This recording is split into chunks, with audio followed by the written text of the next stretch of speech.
Good morning विद्यार्थी मित्रांनो, सीईटीचा हा आपला 7वा व्हिडिओ. मी YVC. आपण या रोटेशनल डायनॅमिक्स मध्ये सर्क्युलर मोशन आपलं पूर्ण झालेलं आहे.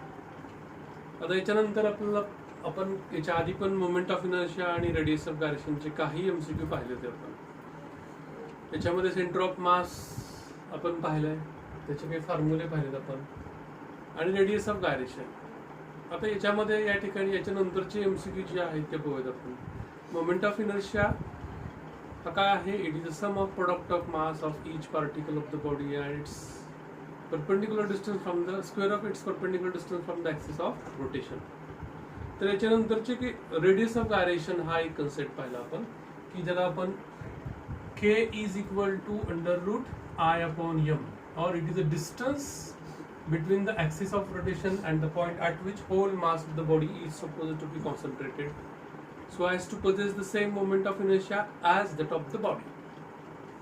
तर या ठिकाणी हे पाहिलेलं आहे आपण. आता दोघांवरचे आपलं रेडियस ऑफ गायरेशन आणि MI वरचे अजून काही एमसीक्यू पाहिजे आपल्याला, ते कुठले कुठले बघूयात आपण. पण जर तुम्हाला प्रिन्सिपल ऑफ पॅरलल आणि प्रिन्सिपल ऑफ परपेंडिक्युलर ॲक्सिस हे दोन्ही माहीत असतील, तर समजा प्रिन्सिपल ऑफ पॅरलल ॲक्सिस आपण पाहिला तर तो IO is equal to IC plus MH² असा आहे. तोच जर रेडियस ऑफ गायरेशन स्वरूपात लिहिला तर KO इज इक्वल टू और KO² is equal to KC² plus H² असं लिहिता येतो. प्रिन्सिपल ऑफ तसंच आपण प्रिन्सिपल ऑफ परपेंडिक्युलर ॲक्सिसचे आपण लिहू शकतो. That is KZ² is equal to KY² plus KX². जर तो प्रत्येक मोमेंट ऑफ इनर्शिया हा रेडियस ऑफ गायरेशन स्वरूपात लिहिला तर हेही फॉर्म्युले लक्षात ठेवायचे. अजून काही एमसीक्यू असे आहेत की ज्याच्यामध्ये रिंग आणि डिस्क हा भाग फार महत्वाचा आहे. तो भाग बघूयात आपण. सुरुवातीला डिस्क बघूयात आपण आणि त्यानंतर रिंग. ठीक आहे. डिस्क मध्ये moment of inertia about the axis which passes through its centre is the mr²/2, where r is radius, m is a mass. About any diameter त्याच्या अर्धाच होऊन जातो. म्हणजे किती होतो? It is mr²/4. About the tangent which is in the plane, that is a 5/4 mr², because mr²/4 plus mr² is 5/4 mr². About the tangent which is in the plane of disk. About the tangent which is perpendicular to the disk, the moment of inertia is mr²/2 plus mr². It is 3/2 mr². 3/2 mr². Okay. तर याच्यामध्ये लक्षात काय, कुठल्या या डिस्कचा कुठल्या axis भोवती moment of inertia सर्वात जास्त आहे व्यवस्थित पहा. हा 0.5 आहे, हा 0.25 आहे. 25 चा अर्थ सर्वात कमी येतो, मिनिमम. ठीक आहे. त्याच्यानंतर 5/4 इट इज 1.25. 3/2 it is 1.5. त्याचा अर्थ हा सर्वात, हा 0.5 आहे. त्याचा अर्थ हा जो आहे तो सर्वात कसा आहे, जास्त, मॅक्स. ठीक आहे. मिनिमम कुठला आहे, मॅक्सिमम कुठला आहे लक्षात ठेवत आपण. सेम तसंच रिंगचं पण आहे. रिंगचा about the axis which passes through its centre mr². About the diameter it is mr², अर्धाच होतो, mr²/2. About the tangent which is in the plane of the ring, it is the mr²/2 plus mr² is 3/2 mr². 3/2 mr². About the tangent which is perpendicular to the plane of ring, it is mr² plus mr². 2 mr². ठीक आहे. सर्वात minimum कुठला आहे पहा. इथं 1 आहे, इथं 0.5 आहे, इथं 1.5, इथं 2 आहे. मिनिमम कुठला आहे? About diameter. अबाउट काय? डायमीटर. मॅक्सिमम कुठला आहे? About the tangent which is perpendicular to the ring. Okay. तर या ठिकाणी या गोष्टी लक्षात ठेवा. याच्यावरती काही एमसीक्यू आहेत, डायरेक्ट लक्षात ठेवलं तर तो भाग सोपा होऊन जाईल. आता याच्यानंतर पुढचा भाग बघूयात आपण. तो असा की एमसीक्यू बघूयात आपण. आजच्या लेक्चर मधला पहिला एमसीक्यू बघूयात आपण. फर्स्ट. ठीक आहे. फर्स्ट MCQ असा आहे, about which of the following axis moment of inertia of a disc is minimum. आत्ताच सांगितलं आपण. ठीक आहे, मिनिमम कुठल्या ऍक्सिस होती, अबाउट डायमीटर. ओके, त्यानंतर if the moment of inertia of a rigid body is numerically equal to the twice of its mass. पहिला MCQ, if the moment of inertia of a rigid body is numerically equal to twice of its mass, असं दिलेलं आहे.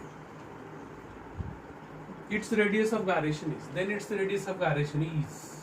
चार option दिले, त्याच्यामध्ये मग we know the moment of inertia is mk square is 2 times m get cancelled.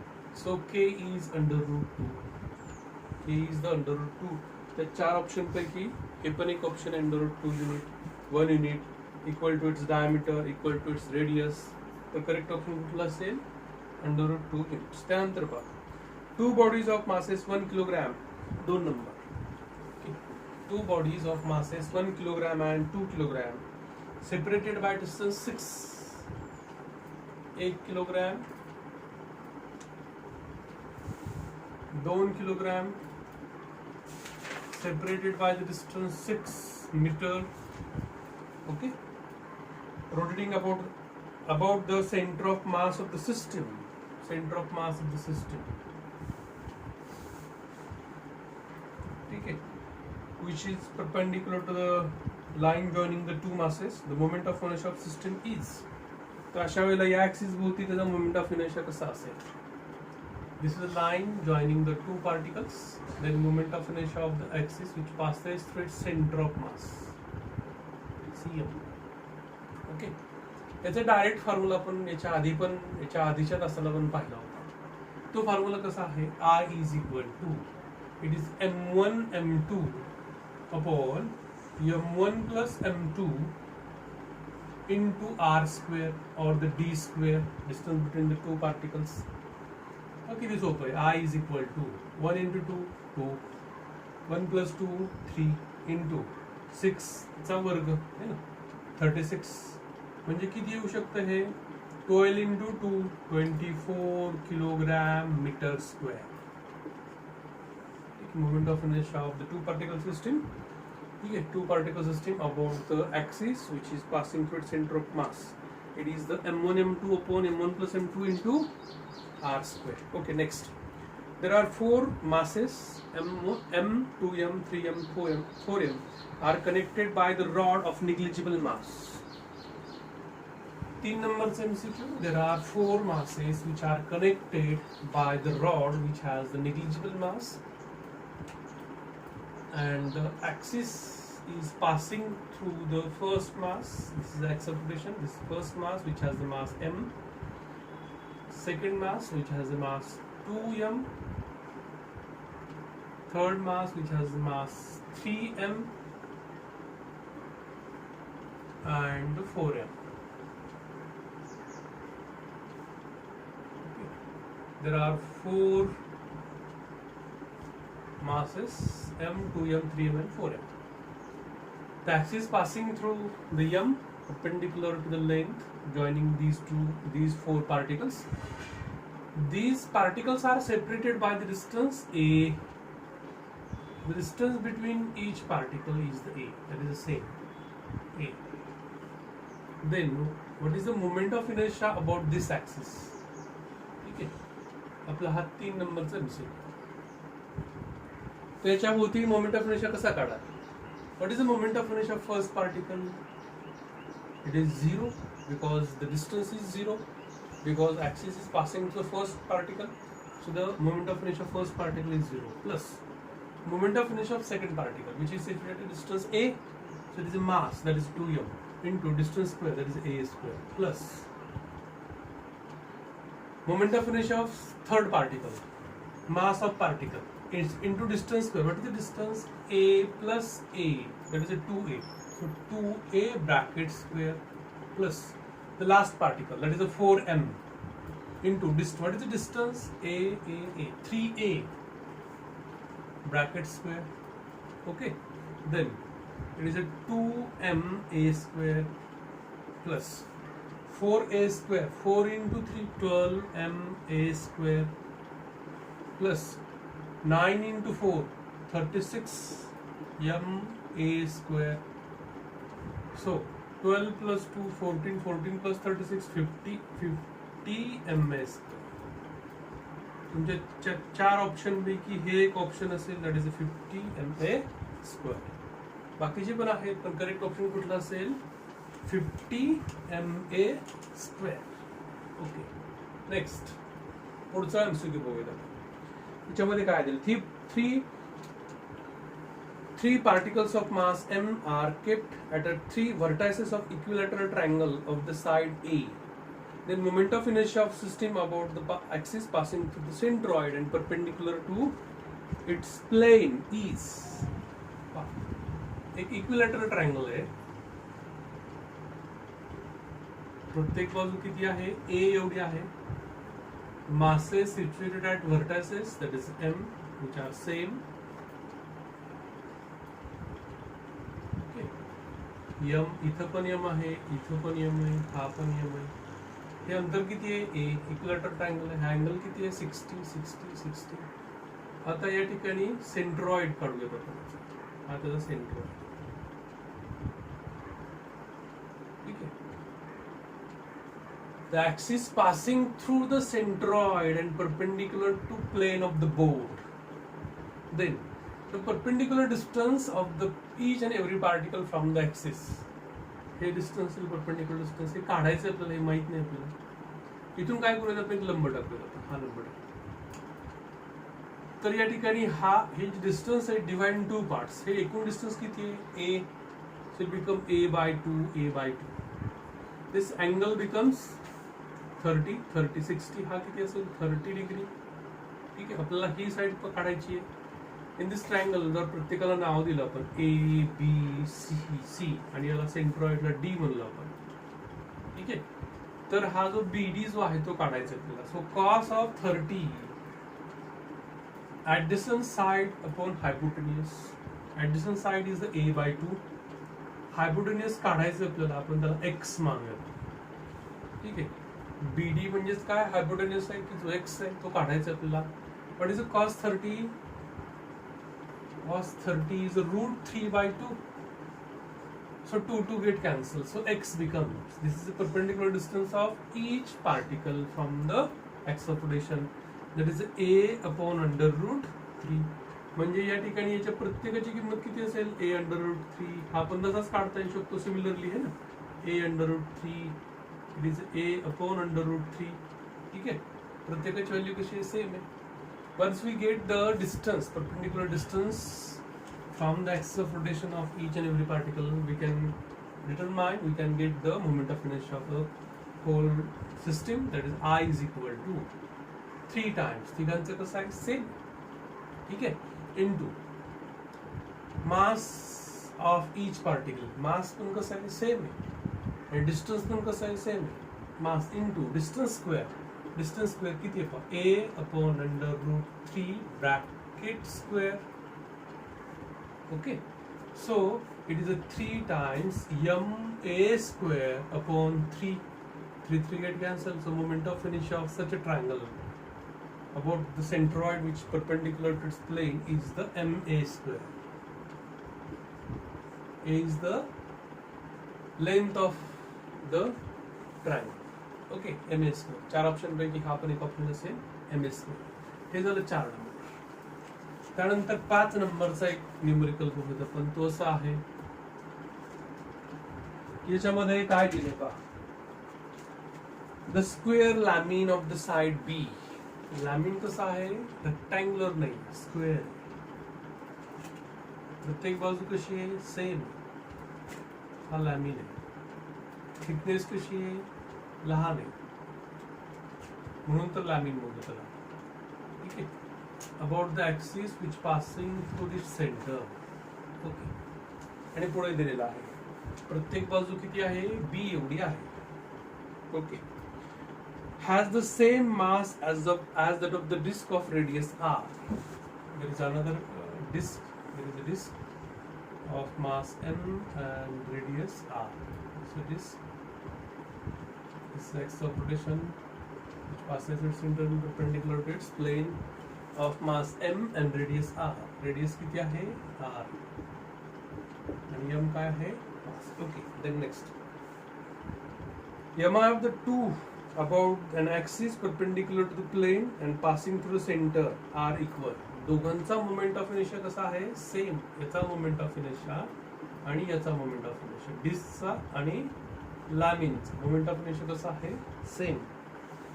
तर त्यांनी असं विचारलंय ratio of B and R, B and R चा रेशो विचारलेला आहे. Moment of inertia of thin lamina किती असतो, दॅट इज असा असतो m/12 L² plus B² rectangular असेल तर, आणि जर स्क्वेअर असेल तर B² प्लस B². याचा स्क्वेअर साठी तो फॉर्म्युला काय असेल m2 times B². So it is m हा 12 च्या ठिकाणी किती येऊन जाईल 6. म्हणजेच या ठिकाणी moment of inertia of a square Lamine is the mb²/6. mb²/6. Moment of inertia of a disk about the transverse axis, about the axis which passing through the center and perpendicular to this plane, is the mr²/2. Then ratio of b/r. So b²/r², m get cancelled. तिरकस गुणाकार केला. It is a 6/2. It becomes 3. Square root both the side, we get b/r is equal to √3. This is the answer. The ratio of b/r is the square root 3. Okay. तर या ठिकाणी moment of inertia of Lamine rectangular असेल तर m/12 L² plus B² आणि square असेल तर mb²/6. लक्षात ठेवावं लागेल. त्याच्यानंतर पुढचा एमसीक्यू बघूयात आपण. तो असा आहे if the masses of two uniform disc are in the ratio of. ठीक आहे, काय जो पण पुढचा नंबर असेल.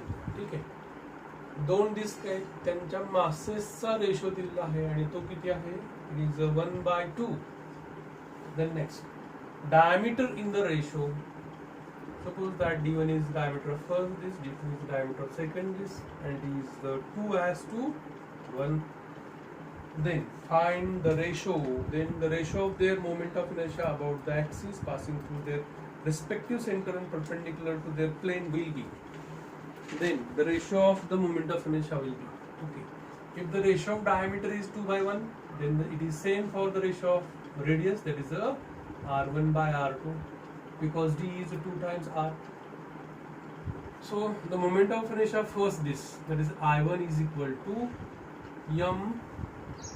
m1 r1²/2. And what is I2? I2 is the m2 r2²/2. तर या ठिकाणी इथं मास आपण जर रेशो घेतला आपण I1/I2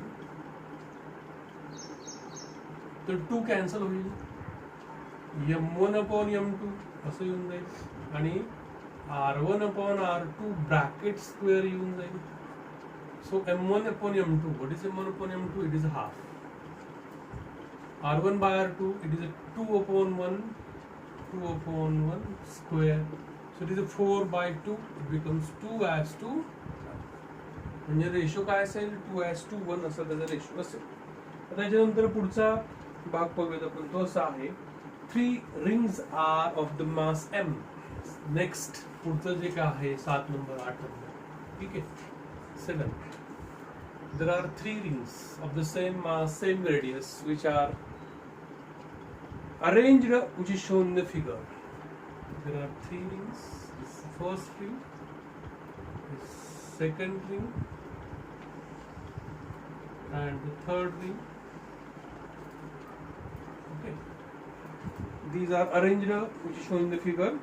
The mi of the arrangement about the y axis will be axis, that is y dash passing in this way. Okay, this is a y dash. The moment of inertia about the system about the y dash, that is I. There are 3 rings, so it is I1 plus I2 plus I3. Okay, Suppose that this is the first ring, this is second ring, this is third ring.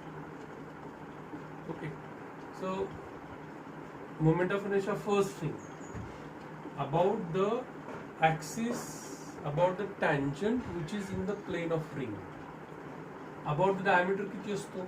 About the diameter is mr square upon 2 mr square upon 2 plus mr square, it is a 3/2 mr square plus परत तोच same आहे, it is a 3/2 mr square plus about the diameter, it is a mr square by 2 mr square by 2.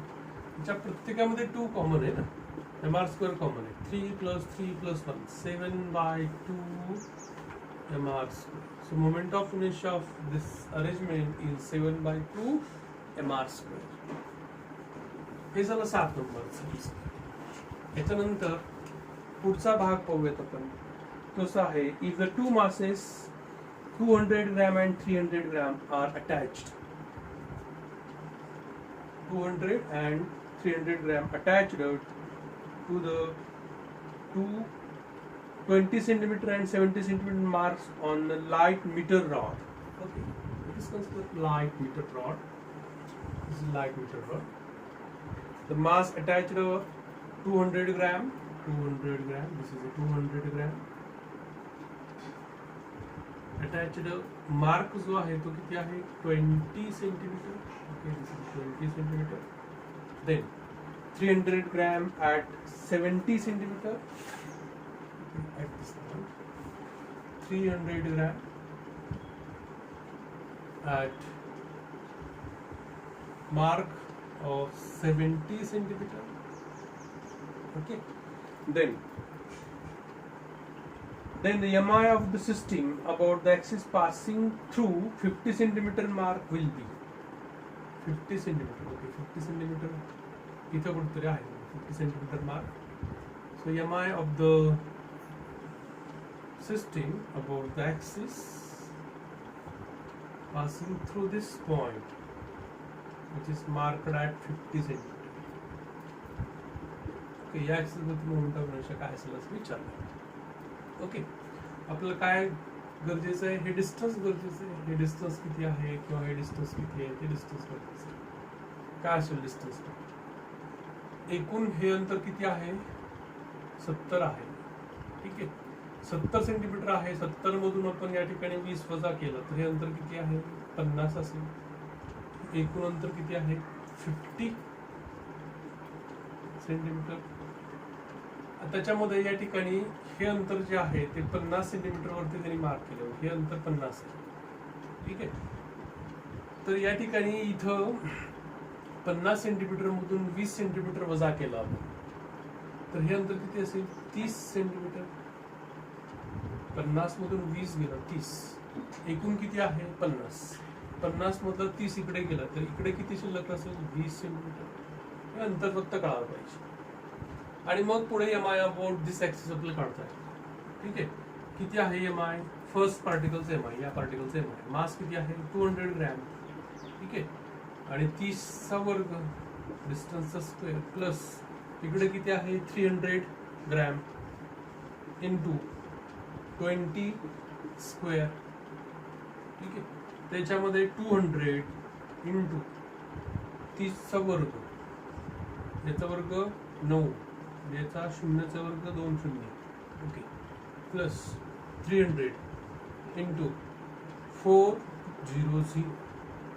आधी हा गुणाकार करून घेऊ. 9 दुनी 18 आणि हे 4 शून्य 1 2 3 4 अधिक हे 12 आणि पुढचे 4 शून्य 1 2 3 4. ओके, दोघांची बेरीज करूयात आपण. 18 आणि 20 सॉरी 18 आणि 12. ठीक आहे, तर या ठिकाणी किती येईल 30 येईल. ते 18 आणि 12 किती येईल 30. त्याच्या पुढे किती शून्य आहेत पण 1 2 3 आणि 4. ओके, सेंटीमीटर ग्रॅम म्हणजेच ग्रॅम सेंटीमीटर स्क्वेअर आहे. पण हे जे आहे ते त्याचं उत्तर ग्रॅम सेंटीमीटर मध्ये नाही, त्याचं उत्तर कशामध्ये किलोग्रॅम मीटर स्क्वेअर मध्ये.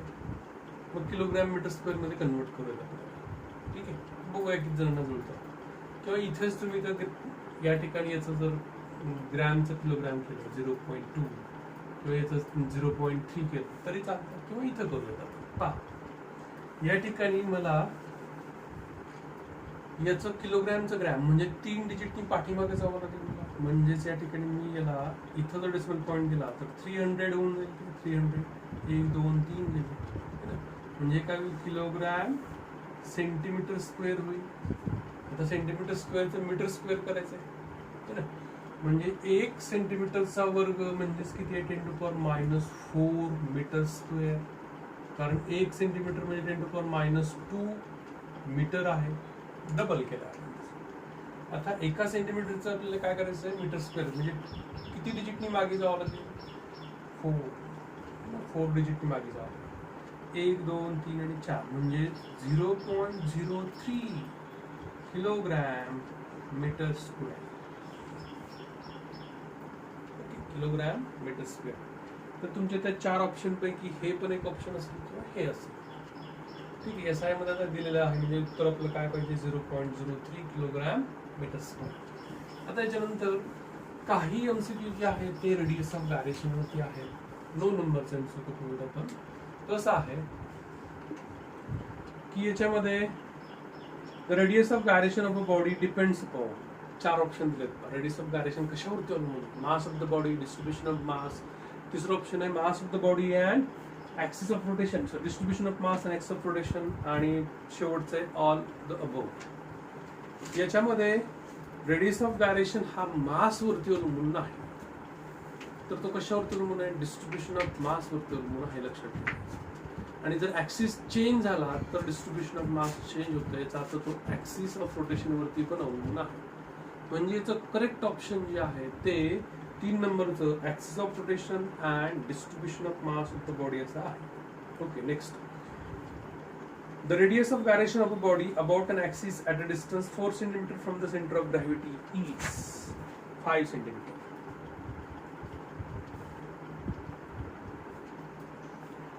Radius of gyration is 5 cm. And the distance is given 4 cm. Again I repeat the same sentence. Okay? If the radius of gyration of a body about the axis at a distance 4 cm, at a distance 4 cm from the center of gravity, so h is given 4 cm and radius of gyration is given 5 cm. त्याच्यामध्ये पुढे असं म्हणलेलं आहे, its radius of gyration about the parallel axis to the center of gravity is. म्हणजे या ठिकाणी असं दिलेलं आहे, एक वस्तू आहे, हा सेंटर ऑफ ग्रॅव्हिटी आहे, हा एक ऍक्सिस आहे आणि हा एक गिवन ऍक्सिस आहे. ठीक आहे, याला O पॉईंट म्हणूया, त्याला C पॉईंट म्हणूया, दोघातलं परपेंडिक्युलर अंतर H म्हणूयात आपण. म्हणजे याच्यामध्ये या ऍक्सिस भोवती याचा रेडियस ऑफ गायरेशन किती दिलेला आहे, 5 सेंटीमीटर.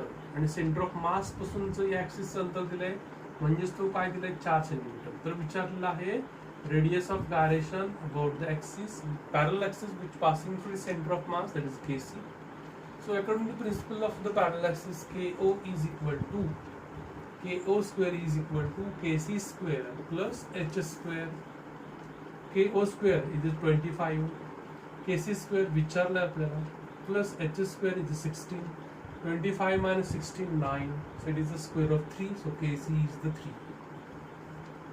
KC is the 3. त्याच्यावर या ठिकाणी हे 9 नंबरचं हा MCQ. 10 नंबरचा MCQ बघूया आपण.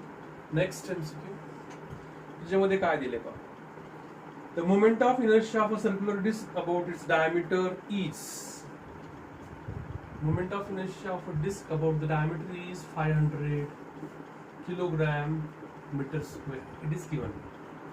Then if the radius of gyration is 2 meter, if the radius of gyration about the axis which passing about the diameter, that is KD, is the विचारले आपल्याला, and radius is given, R is given, R is the 2 meter. जर moment of inertia माहित असेल, ठीक आहे, तर या ठिकाणी रेडियस ऑफ गायरेशन काढण्यासाठी या ठिकाणी फक्त रेडियस असेल तरी काढता येईल आपल्याला. Moment of inertia of disc about diameter किती आहे, that is the mr²/4. So the moment of inertia radius of gyration about the diameter will be, it is under root I/m. M get cancelled, so it is r/2. Radius of gyration is the r/2 because k is the under root I/m. Here mm get cancelled. The square root of r²/4 is r/2. So radius of gyration is r/2. म्हणजे या ठिकाणी radius of gyration काढण्यासाठी moment of इनर्शियाची गरज आहे का, नाही. फक्त radius असलं तरी moment of inertia radius of gyration आपल्याला काढता येईल.